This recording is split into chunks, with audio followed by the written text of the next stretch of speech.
Hi hello నమస్తే. I am Siddhu. Welcome to Siddhu's Q time on my star media. ప్రతి శనివారం ఆదివారం క్యూ టైమ్ లో క్వశ్చన్స్ ఇస్తూనే ఉన్నా, మీరు చూస్తూనే ఉన్నారు, ఎంజాయ్ చేస్తున్నారు, కామెంట్స్ చేస్తున్నారు, మీకు తెలిసిన క్వశ్చన్లకి ఆన్సర్స్ రాస్తున్నారు, తెలియని వాటిని తెలుసుకుంటున్నారు. Very happy, very happy, very happy. ఇది ఇలాగే ఇంకా మీరు ఎంకరేజ్ చేయండి, షేర్ చేయండి, లైక్ చేయండి, తప్పకుండా సబ్స్క్రైబ్ చేయండి. చాలా మంది సబ్స్క్రైబ్ చేయలేదు, చాలా మంది సబ్స్క్రైబ్ చేయకుండా చూస్తున్నారు కదా. చూసిన వాళ్ళందరూ సబ్స్క్రైబ్ చేయండి, తప్పకుండా సబ్స్క్రైబ్ చేయండి, లైక్ కొట్టండి, నోటిఫికేషన్ బెల్ కొట్టండి. ఓకే, షేర్ చేయండి, క్వశ్చన్స్ ఆన్సర్స్ని ఎంజాయ్ చేయండి. ఓకే, రెడీ, క్వశ్చన్స్కి వెళ్తున్నా, లెట్స్ గో. అబ్బో, ఇది నీళ్ళని చూస్తే కూడా భయపడతారంట. స్నానం చేయాలన్నా నీళ్ళే, ఏం చేయాలన్నా, తాగాలన్నా నీళ్ళే, ఏం చేయాలన్నా నీళ్ళే కదా. నీళ్ళు లేకుండా ఏది నడవదు కదా. కానీ నీళ్ళని చూస్తే కూడా భయపడతారంట. అంటే చిన్న చిన్న అవసరాల కోసం నీళ్లను ఎలాగోలా నడిపిస్తారు. నీళ్లు తాగుతారు, స్నానాలు చేస్తారు, కడుక్కుంటారు, ఓకే. కానీ వీళ్ళకి నీళ్ళంటే చచ్చేంత భయం. చెరువులు లేకపోతే సముద్రాలు, నదులు ఉన్నాయనుకోండి, బావులు ఉన్నాయనుకోండి, ఆడికి వెళ్ళరు వాళ్ళు. చచ్చిపోతారు అంతే, నేను చచ్చిపోతా అంటారు అంతే, అంత భయం. దానికి సంబంధించి ఇప్పుడు క్వశ్చన్ ఏంటంటే, నీళ్ళని చూస్తే విపరీతంగా భయపడిపోవడాన్ని ఏమంటారు? అది ఒక ఫోబియా అనమాట. ఏ హైడ్రోఫోబియా, బి ఆక్రోఫోబియా. మీకేమైనా ఆన్సర్ తెలుసా? తెలిస్తే, తెలియకపోయినా సరే గెస్ కొట్టి కామెంట్ చేయండి.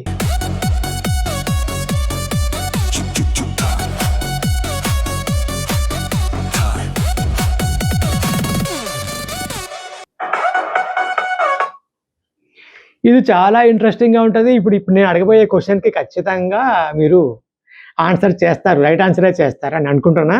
చాలా ఈజీ క్వశ్చన్ కూడా. హీరో మహేష్ బాబు, చాలా ఈజీ క్వశ్చన్ కూడా. హీరో మహేష్ బాబు మదర్ పేరేంటి? ఏ ఇందిరా, బి సుజాత. ఐడియా వచ్చింది అనుకుంటా. కమాన్ కమాన్, రాసేయండి రాసేయండి రాసేయండి.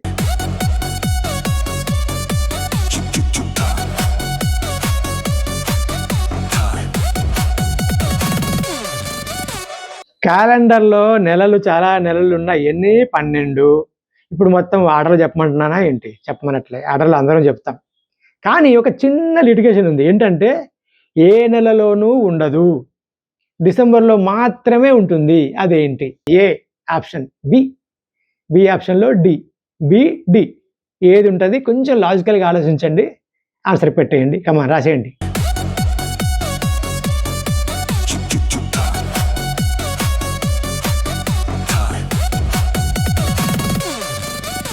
మనము ఎప్పటికప్పుడు ఫ్రూట్స్ తింటానే ఉంటాము. జనరల్ ఫ్రూట్స్ కొన్ని ఉంటాయి, సీజనల్ ఫ్రూట్స్ కొన్ని ఉంటాయి.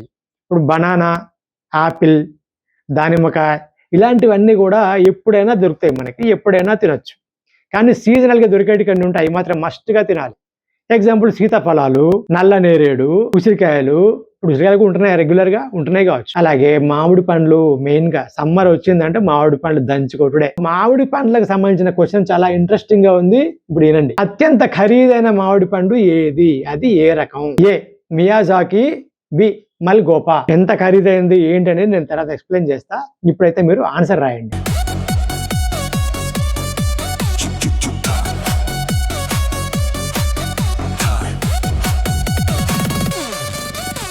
శ్రీకృష్ణుడిగా సినిమాలలో ఎవరు యాక్టింగ్ చేశారయ్యా అనగానే ఫస్ట్ మనకు గుర్తుకొచ్చేది ఎన్టీ రామారావు గారు. ఆ రోజుల్లో ఆయన కృష్ణుడిగా చేస్తే అది ఏ సినిమా అయినా ఆదిరిపోవాల్సిందే. అయితే ఇక్కడ ఎన్టీ రామారావు గారు కృష్ణుడిగా చేసిన ఫస్ట్ సినిమాలో చేస్తే అందరూ యాక్సెప్ట్ చేయలేదంట. దానికి సంబంధించి తర్వాత మాట్లాడుకుందాం, కానీ ఇప్పుడు క్వశ్చన్ వేరే ఉంది, ఆ క్వశ్చన్కి వస్తున్నా. పవన్ కళ్యాణ్ శ్రీకృష్ణుడిగా నటించిన సినిమా ఏది? ఈ సినిమాలో పవన్ కళ్యాణ్ కృష్ణుడి గెటప్ కాదు, పాత్రే కృష్ణుడి పాత్ర, దేవుడి పాత్ర అనమాట అది. పవన్ కళ్యాణ్ శ్రీకృష్ణుడిగా నటించిన సినిమా ఏది? ఏ గోకులంలో సీత, బి గోపాల గోపాల.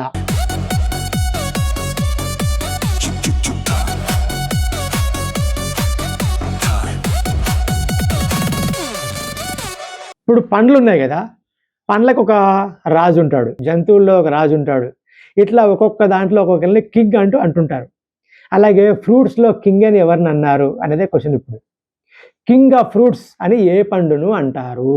ఏ పనస పండు, బి మామిడి పండు. మీకు ఐడియా ఉందా? ఐడియా ఉన్నా లేకపోయినా వీళ్ళతో కామెంట్ అయితే చేయండి.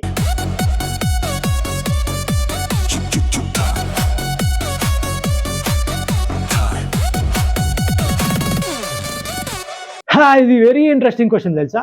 ఎందుకంటే క్వశ్చన్ అడుగుతా ఫస్ట్.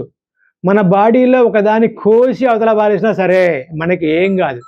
అదేంటి? ఇప్పుడు కిడ్నీలు ఉంటాయి, 2 కిడ్నీలు ఉంటాయి మనకి. ఒక కిడ్నీని వేరే వాళ్ళకి ఇచ్చేస్తాం, ఒక కిడ్నీతో మనం బతికేయచ్చు. ఇప్పుడు ఈ క్వశ్చన్కి ఆ కిడ్నీకి సంబంధం లేదు, ఎందుకంటే కోసి అవతల పారేయం కదా, దానం చేస్తాము, వేరే వాళ్ళకి ఇస్తాము.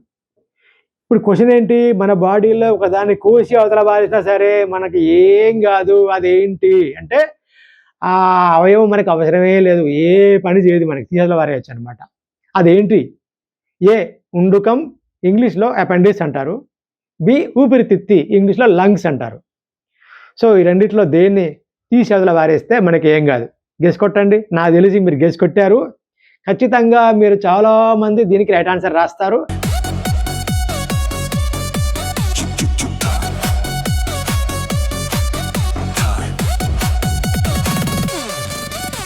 కొన్ని ఇంగ్లీష్ వర్డ్స్ ఉంటాయి, సైలెంట్ అని, ఇంకోటని ఆ ఇంగ్లీష్ ఒక పిచ్చి భాష అని కొంతమంది అంటూ ఉంటారు. సరే, అయితే ఇప్పుడు ఇంగ్లీష్ సంబంధించిన ఒక వర్డ్ చెప్తా, దాని స్పెల్లింగ్ సంబంధించిన ఒక చిన్న క్వశ్చన్ ఇది. ఈ క్వశ్చన్ వింటే మీకు ఆన్సర్ ఖచ్చితంగా తెలుస్తుంది. క్వశ్చన్ ఏంటంటే, సైకాలజీ అనే పదాన్ని ఇంగ్లీష్లో రాస్తే ఆ వర్డ్లో ఎన్ని ఓలు ఉంటాయి? ఎన్ని ఉంటాయి?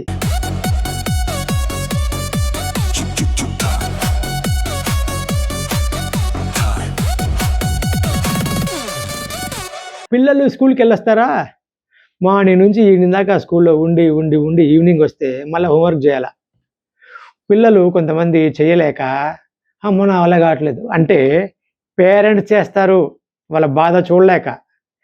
పేరెంట్స్ హోంవర్క్ రాస్తారు. హోంవర్క్ రాసిన తర్వాత స్కూల్కి వెళ్తే కొంతమంది టీచర్లు ఏమో పోనీలే లైట్ తీసుకుంటారు. కొంతమంది ఇది నీ రైటింగ్ కాదు కదా, ఎవరు రాశారు? మీ మమ్మీ రాసిందా, మీ డాడీ రాశారా, మీ ఫ్రెండ్ రాశారా, మీ అంకుల్ రాశారా, ఎవరు రాశారు చెప్పు అని స్ట్రిక్ట్గా చేస్తారు. అప్పుడు ప్రాబ్లం స్టార్ట్ అవుద్ది. సరే, ఇప్పుడు క్వశ్చన్ ఏంటంటే, హోంవర్క్ని మొదటిసారిగా ఏ దేశంలో స్టార్ట్ చేశారు? ఎవడో కానీ మొదలుపెట్టినోడు ముందు వాడిని వంగబెడితే అన్నారా? ఈ హోంవర్క్ లేదురా బాబు, మార్నింగ్ నుంచి ఈవినింగ్ దాకా స్కూల్లో పెట్టి మళ్ళీ ఇంటికి వచ్చేసా మళ్ళీ హోంవర్క్ అనమాట. తెల్లారి మళ్ళీ హోంవర్క్ రాశారా తేంటి? ముందు ఆ దేశం ఉండదు అనాలి ఫస్ట్. హోంవర్క్ని మొట్టమొదటిసారి స్టార్ట్ చేసిన దేశం ఏది? ఏ ఇటలీ, బి ఫిన్లాండ్. రాయండి.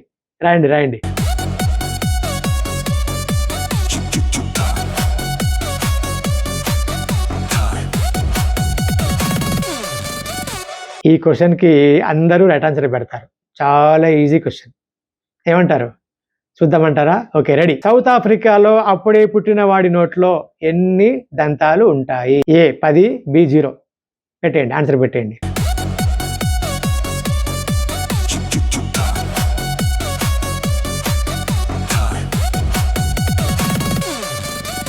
ఓకే, ఇప్పటిదాకా మీరు క్వశ్చన్స్కి ఆప్షన్స్ ఇచ్చాను చూసుకుంటూ ఆన్సర్లు పెడుతూ ఉన్నారు కదా. ఎన్ని ఆన్సర్లు పెట్టారు? వీటిలో ఏవి ఇంతకు ముందే తెలుసు, ఏవి ఇప్పుడు తెలుసుకోబోతున్నారు, ఏవి డౌట్గా ఉన్నాయి? కామెంట్ చేయండి, తప్పకుండా కామెంట్ చేయండి. లైక్ కొట్టారా? సబ్స్క్రైబ్ చేశారా? సబ్స్క్రైబ్ చేయండి. Subscribe like. Thank you. మీరు సబ్స్క్రైబ్ అయినందుకు thank you so much. Like కొట్టారు కదా, ఇంకా థ్యాంక్స్. Thank you. నీళ్ళని చూస్తే విపరీతంగా భయపడిపోవడాన్ని ఏమంటారు? Answer hydrophobia. Hero Mahesh Babu mother పేరేమిటి? ఆన్సర్ ఇందిరా. ఏ నెలలోనూ ఉండదు, డిసెంబర్లో మాత్రమే ఉంటుంది. ఆప్షన్స్ ఏమిచ్చాను? బి, డి అని ఇచ్చాను కదా. మీరు ఏమనుకుంటున్నారు? డి.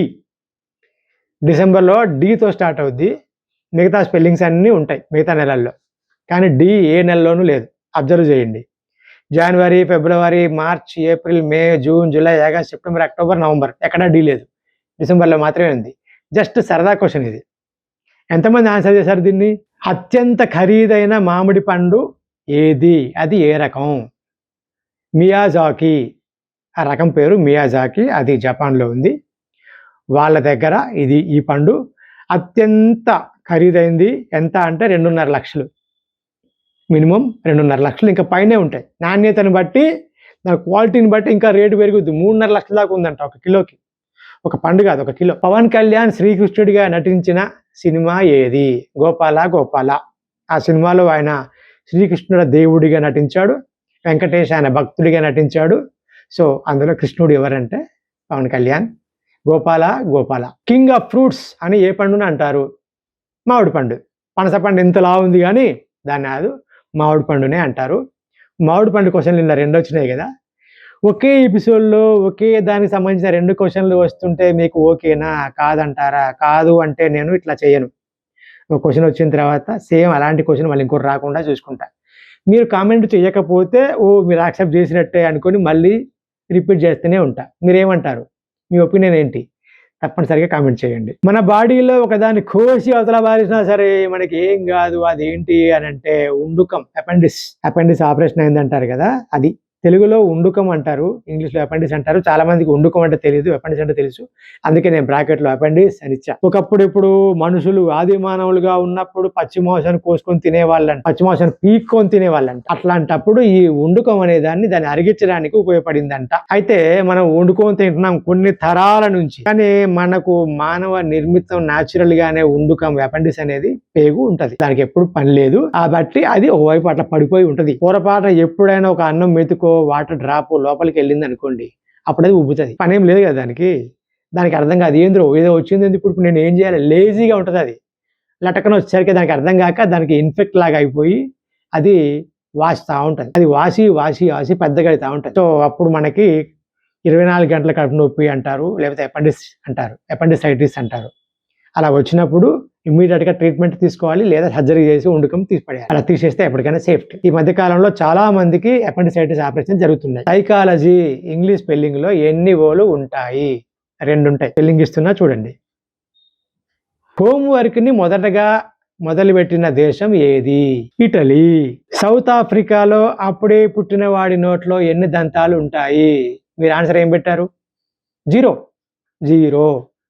వాడు ఎక్కడైనా పుట్టని, సౌత్ ఆఫ్రికాలో పుట్టని, అమెరికాలో పుట్టని, ఇండియాలో పుట్టని, మీ ఊళ్ళో పుట్టని, మా ఊళ్ళో పుట్టని, ఏడైనా పుట్టని, వాడి నోట్లో దంతాలు ఉండవు. చాలా రేర్ కేసు. జనరల్ గా అయితే ఎవరి నోట్లోనూ అప్పుడే పుట్టిన వాడి నోట్లో దంతాలు ఉండవు, టీత్ ఉండవు. ఇది సౌత్ ఆఫ్రికా అనేది మీరు తీసుకుంటారా, లేకపోతే అప్పుడే పుట్టిన వాడి నోట్లోనే మీరు తీసుకుంటారా అని సరదా కోసం ఇచ్చిన క్వశ్చన్. ఆన్సర్ 0. ఇప్పుడు వీటిలలో మీరు ఎన్ని రైట్ ఆన్సర్లు పెట్టారు, ఎన్ని తెలుసుకున్నారు, ఎన్ని ముందే తెలుసు, ఎన్ని ఇప్పుడు తెలిసాయి, ఎన్ని డౌట్గా ఉంటే క్లారిఫై అయ్యాయి? తప్పనిసరిగా కామెంట్ చేయండి, సబ్స్క్రైబ్ చేయండి. సబ్స్క్రైబ్ చేశారా? లైక్ చేయండి, ఆన్సర్స్ రాయండి, కామెంట్స్ రాయండి. Thank you.